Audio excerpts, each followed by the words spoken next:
Bienvenue, mesdames et messieurs, dans Politicia, votre rendez-vous politique. 14 novembre 2018, les membres de la Cour constitutionnelle gabonaise amendent l'article 13 de la Constitution du Gabon et consacre la notion d'indisponibilité temporaire. Un amendement qui pallie l'absence du président de la République et qui autorise le vice-président Pierre Claver Maganga Moussavou à présider le Conseil des ministres et assurer la gestion des affaires courantes. Il ne fallait pas plus pour enrager l'opposition gabonaise qui dénonce un coup d'État constitutionnel. Alors qu'en est-il dans la réalité? Les membres de la Cour constitutionnelle sont-ils fondés à amender, modifier la Constitution? Si oui, dans quelles conditions? Pour en parler, j'ai avec moi trois invités. Laurence Ndong, toujours disponible pour parler du Gabon. Vous faites partie de ceux qui dénoncent un coup d'État constitutionnel au Gabon et vous mettez directement en cause la présidente de la Cour constitutionnelle du Gabon, Marie-Madeleine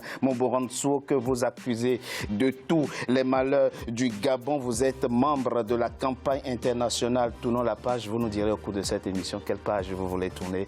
Merci, Laurence Ndong, d'avoir accepté notre invitation. Merci à vous.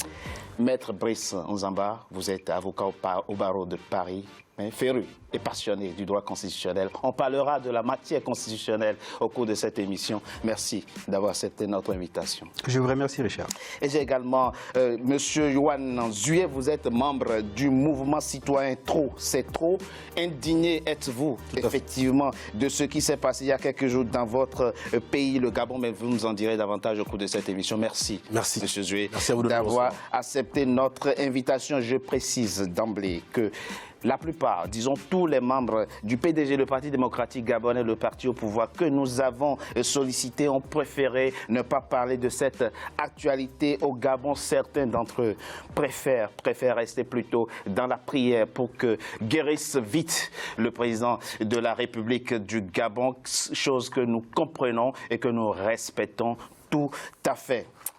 24 octobre 2018, le président gabonais Ali Bongo, 59 ans, est hospitalisé à Riyad en Arabie Saoudite suite à un malaise. Depuis, l'exécutif gabonais est sans tête. Sur saisine du Premier ministre, les membres de la Cour constitutionnelle ont pris une décision qui est loin de faire l'unanimité au Gabon. C'est un sujet de la rédaction signée Vina Nodin.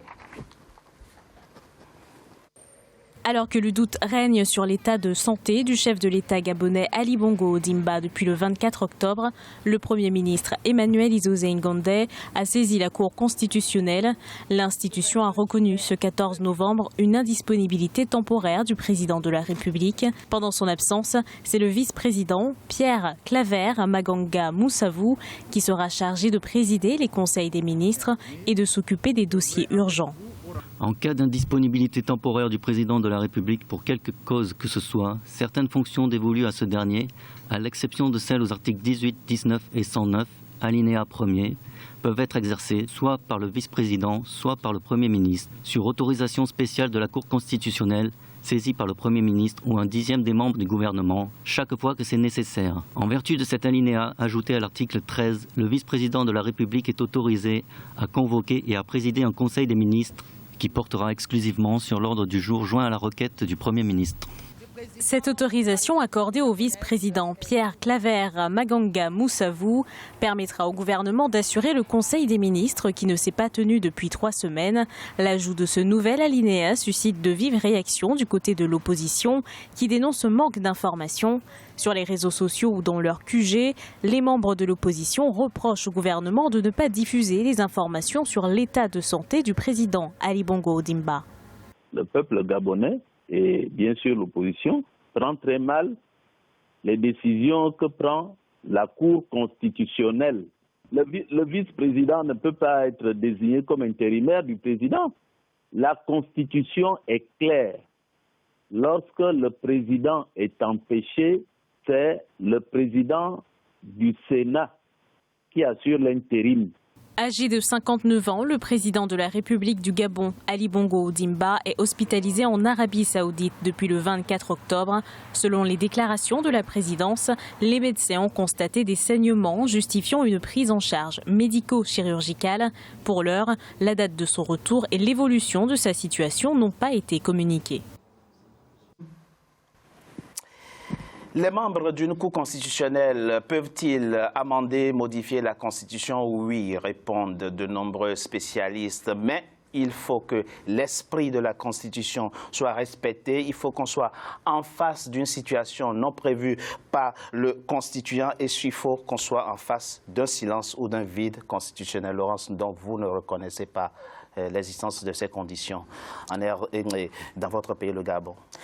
Permettez-moi de dire d'abord 3 petites choses en introduction de cette émission, parce que c'est la 2e fois que nous sommes sur ce plateau où les défenseurs ou bien les représentants du pouvoir en place au Gabon illégitimement, donc le Parti démocratique gabonais, refusent de venir sur ce plateau. La dernière fois, ils étaient tous en ligne sur le Facebook, sur votre Facebook, commentant qu'ils n'avaient jamais été conviés. Donc, je confirme qu'ils avaient été conviés. Voilà, donc là encore, cette fois-ci, ils refusent, mais je veux simplement dire que c'est stratégique de leur part. Parce que normalement, en ayant refusé, ils s'attendent à ce que l'émission n'ait pas lieu. Parce qu'aujourd'hui, ils ne veulent pas débattre sur la place publique parce qu'ils savent qu'ils n'ont pas d'argument pour défendre l'indéfendable et soutenir l'insoutenable. De 1. C'est une interprétation. De 2. Leur élément clé qu'ils envoyaient pour les défendre, M. Cyril Ona, qui sur ce plateau les a longtemps défendus, qui d'ailleurs est allé jusqu'à dire qu'il n'y a jamais eu l'attaque du QG. Et je me réjouis que Johan soit là parce qu'il en est l'un des rescapés. Aujourd'hui, Cyril Ona a démissionné du PDG, il a quitté la Chambre, donc voilà, ils n'ont plus personne. Et dernière chose, ils savent aussi que quand ils ne sont pas là, monsieur Togbe, vous assurez la répartie à leur place. Et certainement, vous le faites mieux qu'eux.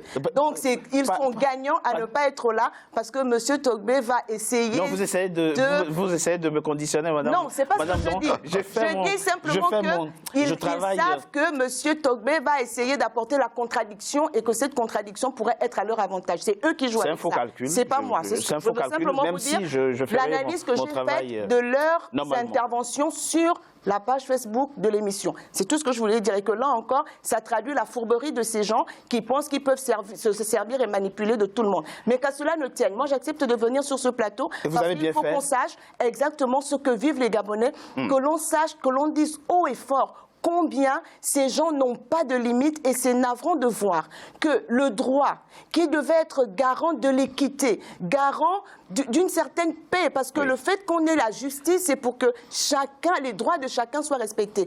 Aujourd'hui, Marie-Madeleine Bouranto et les juges qui l'accompagnent utilisent le droit pour prendre en otage. Expliquez-nous, Laurence, donc pourquoi vous parlez de coup d'État constitutionnel? Il y a dans la constitution de votre pays un silence constitutionnel qui a été constaté sur saisine du Premier ministre, auquel les membres de la Cour constitutionnelle ont apporté réponse. Je vais vous expliquer qu'il n'y a jamais eu silence en vous lisant l'article 13 avant qu'il n'ait été modifié. Modifié, allez-y. L'article 13 disait ceci: en cas de vacance de la présidence de la République pour quelque cause que ce soit, ou d'empêchement définitif. Donc on a vacances pour quelque cause que ce soit et l'empêchement définitif vient ensuite. Donc on dit en cas de vacances de la présidence de la République pour quelque cause que ce soit ou d'empêchement définitif de son titulaire constaté par la Cour constitutionnelle, saisi par le gouvernement et statuant à la majorité absolue de ses membres ou, à défaut, par les bureaux des 2 chambres du Parlement statuant ensemble à la majorité de leurs membres,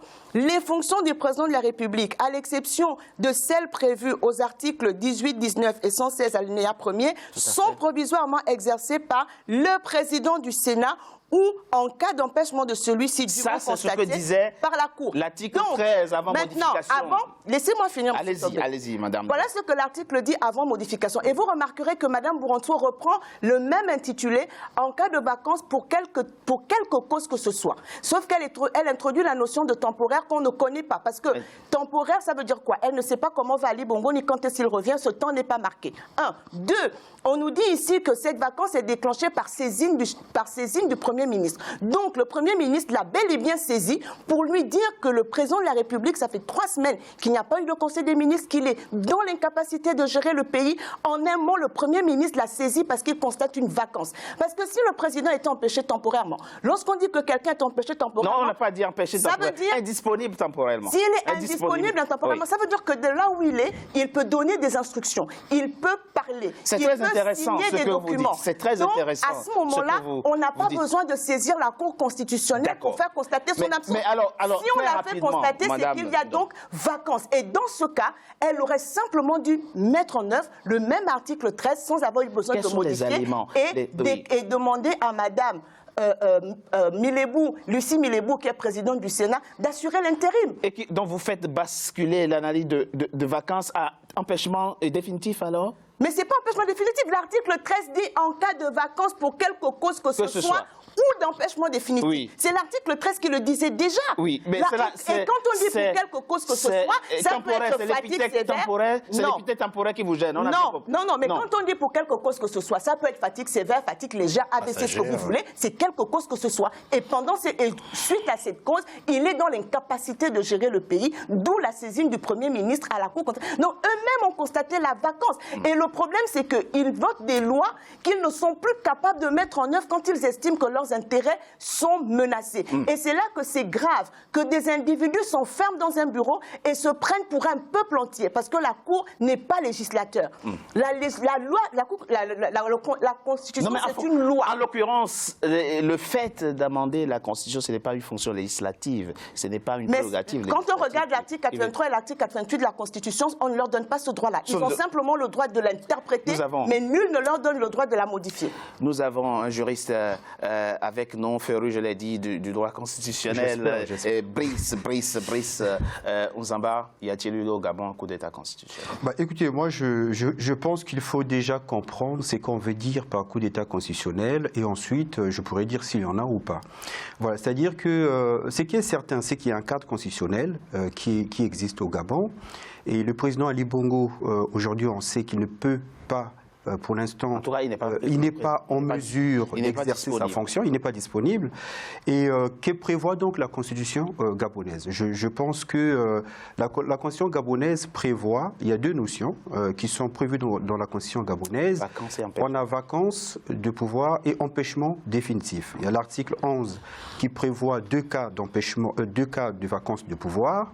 Et ces deux cas sont prévus dans des cas où il y a des élections et qu'avant que celui qui est élu prête serment et qu'il lui arrive un problème, on reviendra etc. sur la question, par la suite, on reviendra sur la question, la notion même de vacances. Mais parce que toutes les missions, me semble-t-il, tournent autour de la compréhension des notions. Pour l'instant, l'acte de la Cour constitutionnelle gabonaise a amendé une constitution. C'est un acte qui sort des prérogatives de la Cour constitutionnelle, il faut le dire. Pourquoi je le dis? Je le dis parce que la Cour constitutionnelle peut être consultée pour avis, et la Cour constitutionnelle donne son avis, mais réviser, amender une constitution, l'initiative appartient, dit la constitution gabonaise, au chef de l'État et aux membres du Parlement. Donc c'est le chef de l'État au sein de l'exécutif qui a l'initiative de la révision. Concouramment avec l'Assemblée nationale. Exactement. Et donc le chef de l'État demande son avis donc au Conseil constitutionnel, mais cet acte, la révision est validée soit par référendum, soit par les deux chambres réunies en congrès. Alors, donc la question aujourd'hui... Parce que vous êtes en train de parler de révision, mais les juges constitutionnels gabonais ne disent pas avoir révisé la Constitution, oui, mais dans la Constitution, ajouté c'est ce qu'ils disent. Hein. Oui, mais dans la Constitution gabonaise, c'est clair. On dit révision ou amendement. La procédure est la même. Il n'y a pas de distinction là-dessus. Donc, c'est que moi je dirais, alors moi je suis étonné parce que l'exécutif gabonais aurait voulu réviser la Constitution. L'exécutif gabonais, me semble-t-il, le parti au pouvoir, est majoritaire dans les deux chambres. Pourquoi ne pas avoir utilisé les outils qui se trouvent dans la Constitution, qui auraient pu leur permettre d'atteindre le même résultat, mais dans le respect des institutions? Mais c'est intéressant de poser la question, mais très rapidement, de quel élément matériel disposait la Cour constitutionnelle gabonaise pour apprécier véritablement? Alors, comment pouvait-elle, la Cour constitutionnelle, apprécier? Là, on parle d'un chef d'État qui est hospitalisé à Riyad. Oui, mais ça veut dire que la question... Et la présidence même ne fournit pas d'informations. Ah, ça, je suis d'accord. C'est-à-dire que ce qu'il faut voir, c'est que la Cour constitutionnelle devrait donner un avis, me semble-t-il, sur la situation actuelle du président Bongo. Y a-t-il vacances, indisponibilité? Donc eux, ils ont créé une nouvelle notion qui n'existait pas dans la Constitution pour parler d'indisponibilité. Mais à quelle fin? Pour précisément créer un nouveau régime au sein de la Constitution qui va donc permettre au vice-président d'exercer le pouvoir en lieu et place du système qui était prévu avant. C'est ça. Alors c'est là où moi je m'étonne. Je me dis qu'ils auraient pu atteindre le même résultat en utilisant le mécanisme qui existe déjà au sein de la Constitution, notamment en passant par des membres du PDG qui sont, il me semble, majoritaires dans les deux chambres, qui auraient pu avoir l'initiative de la révision de la Constitution et donc demander l'avis de la Cour constitutionnelle et l'adopter en Congrès. et atteindre le même résultat. Alors je trouve extraordinaire qu'avec les éléments qu'on a, on n'est pas fichu de respecter les... Je suis étonné. Laurence Ndondi, il aurait fallu constater tout simplement la vacance du pouvoir, dit-elle. Est-ce que ça ne fait pas désordre de déclarer vacant un pouvoir et le président au bout de quelques jours? Non, absolument pas. Puisque la Constitution prévoit, puisque la vacance de pouvoir suppose que la personne qui incarne la fonction exécutive, donc le chef de l'État, n'est plus en mesure, pour des raisons données, pour un temps, parce que quand on dit vacances, ça veut dire qu'il peut se rétablir. C'est ça la notion de vacances de pouvoir. Et l'empêchement définitif veut dire que là, il est décédé ou il est vraiment en perte irrécupérable de ses capacités pour exercer le pouvoir. Donc la Constitution gabonaise avait tout prévu. Donc il suffisait juste d'appliquer la Constitution pour que les institutions continuent à tourner. Puisque au niveau du PDG, ils espèrent que le chef de l'État puisse se rétablir. Ils auraient pu faire la démonstration que le chef de l'État est en état, donc que le pouvoir est en vacances, le temps que le chef d'État se rétablisse. Monsieur, vous parlez de manigance, de manœuvre. Cette manœuvre pourrait cacher quoi? Déjà, merci M. Togbe de nous inviter, parce que je parle ici au nom du mouvement citoyen Trop c'est trop, comme vous l'avez dit. Oui. Nous nous sentons effectivement proches du peuple gabonais qui, vous le savez, subit toutes ces décisions iniques. Je remercie ma grande sœur, ma sœur aînée Laurence, d'avoir indiqué que j'étais précisément au QG. C'est pour ça que, si ça ne vous pose pas de problème, je vous suggère 1 minute de silence, parce que les PDG prient actuellement pour leur président. Moi, je suggère 1 minute de silence en hommage à toutes ces victimes des crises post-politiques, post-électorales, et notamment pour celle du 31 août au QG, tous ces jeunes gens et tous ces jeunes gens, hommes et femmes, qui ont été arrachés à l'affection des leurs, juste parce qu'ils avaient cru à la politique. Alors normalement, c'est la première fois qu'on me le demande dans une émission. Vous savez combien je suis respectueux de la vie et des traditions et des valeurs africaines. Bien entendu, j'accède à votre demande parce que je sais que ceux qui sont morts ce jour-là, effectivement, ont le droit de vivre et devraient vivre, mais ça concerne tous les Gabonais qui sont tombés ce jour-là. Merci.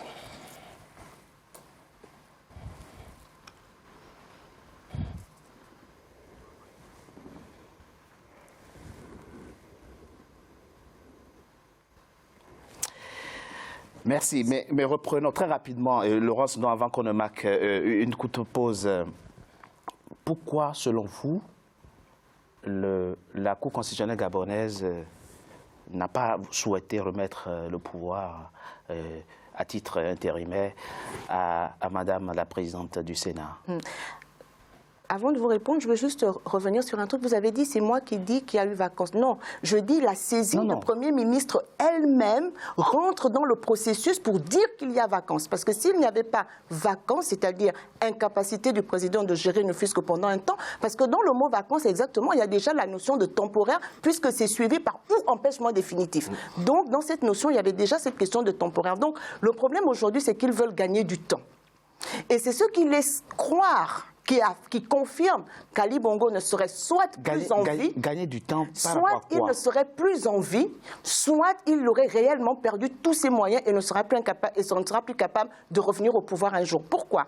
Nous savons que lorsque le président Léomba est mort en 1967, la mort de Léomba a été cachée pendant 5 à 6 mois, le temps que la Constitution soit modifiée pour faire d'Omar Bongo, à l'époque qui s'appelait Albert Bernard Bongo, qui était simplement directeur de cabinet du président Léomba, on l'a fait devenir vice-président et on a modifié la Constitution en disant qu'en cas de décès du président, le vice-président deviendrait président. C'est comme ça qu'Omar Bongo accède au pouvoir en 1967 par ce tour de passe-passe constitutionnel. Il n'a jamais été élu. Lorsqu'Omar Bongo lui-même décède en 2009, la mort d'Omar Bongo va être cachée pendant au moins 1 mois. Et je me rappelle encore, M. Yegendong, que vous avez interviewé dans l'élément, était Premier ministre, oui. Et Yegendong est venu démentir la mort d'Omar Bongo pour qu'elle soit confirmée le lendemain.